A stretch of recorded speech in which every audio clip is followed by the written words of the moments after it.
Hello friends, welcome to my channel Momhood. আজকে আমি বলবো শীতকালে এই ঠান্ডাটা পড়ছে, এই সময়টাতে বাচ্চাদের খুব সর্দি কাশি হয়। তো এই সর্দি কাশির সময় এই কাশি ব্যাপারটাকে কি করে আটকে রাখা যায় বা কাশি হয়ে গেলে কি কি করা যেতে পারে এই ব্যাপারটা নিয়ে। তো আমার চ্যানেল যদি ভালো লাগে অবশ্যই সাবস্ক্রাইব করো, পাশে বেল আইকন রয়েছে ওটা প্রেস করে দিও, তাহলে ভিডিওগুলো পরপর তোমাদের স্ক্রিনে যেতে থাকবে।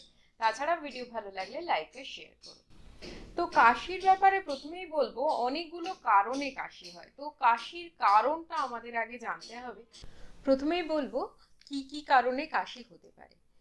খুব ছোট বাচ্চাদের কাশি সাধারণত ভাইরাস অ্যাটাক থেকে হয়, অ্যাজমা থেকে হয়, নিউমোনিয়ার সমস্যা থেকে হয়। এরকম বিভিন্ন কারণেই হতে পারে। তার মধ্যে সব থেকে বেশি এই সময় যেটা হয় সেটা হচ্ছে অ্যালার্জি থেকে কাশি।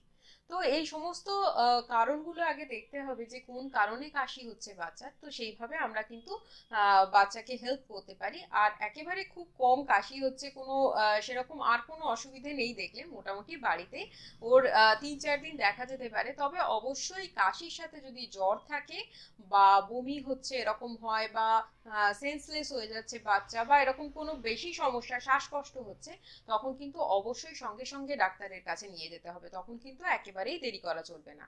তবে খুব অল্প কাশি হলে বাড়িতে হয়তো অল্প অল্প কাশি হচ্ছে, যেটা শুকনো কাশি হচ্ছে, তো সেক্ষেত্রে কি করা যেতে পারে সেটাই আমি আজকে বলবো।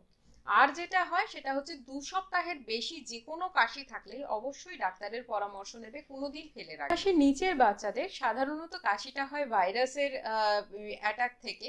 তো ভাইরাস থেকে যে কাশিটা হয় সেটা ওই 3 থেকে 5 দিনের মধ্যে কমে যায়, সাধারণত হালকা জ্বরও থাকতে পারে। তার জন্য অবশ্যই ডাক্তারের কাছে যাওয়া যেতে পারে। এছাড়া এই সময় কিন্তু যেটা করা যায় সেটা হচ্ছে বারে বারে ব্রেস্ট মিল্ক খাওয়ানো ওদেরকে।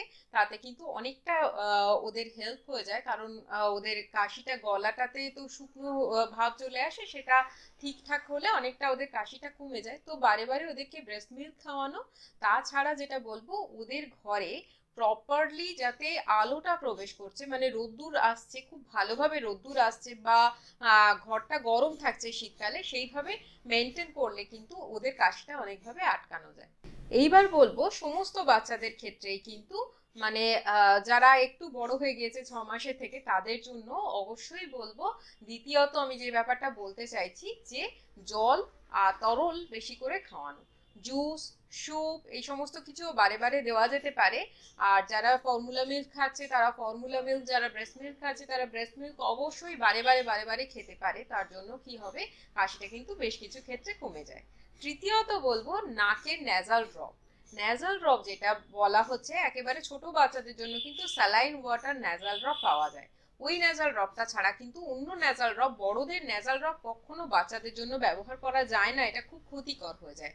বড়দের ন্যাজাল ড্রপ, বড়দের সিরাপ কোনোভাবে বাচ্চাদের জন্য ইউজ করা যায় না, এটা খুব ক্ষতিকর হয়ে দাঁড়ায়। বাচ্চাদের জন্য আলাদা ন্যাজাল ড্রপ পাওয়া যায়, ওই ন্যাজাল ড্রপ বাচ্চাদের নাকে দিলে অনেকটা কাশির সময় হেল্প হয়ে যায়।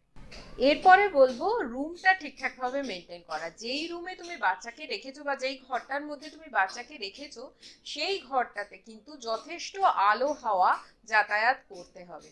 আর অন্তত শীতকালের কথা বলছি, তো তো শীতকালে অন্তত 1 ঘন্টা বাচ্চাকে রোদের মধ্যে রাখো, যাতে হাওয়াটা না লাগে, শুধু রোদ্দুরটা ওর গায়ে লাগে। বাইরের যে ঠান্ডা হাওয়াটা সেটা অ্যাভয়েড করে রোদ্দুরটাতে যদি তুমি রাখতে পারো বাচ্চাকে 12টার পরে বা 11টার পরে, যার যখন বাড়িতে রোদ আসে জানলা দিয়ে, তো সেই সময় জানলাগুলো খুলে দাও।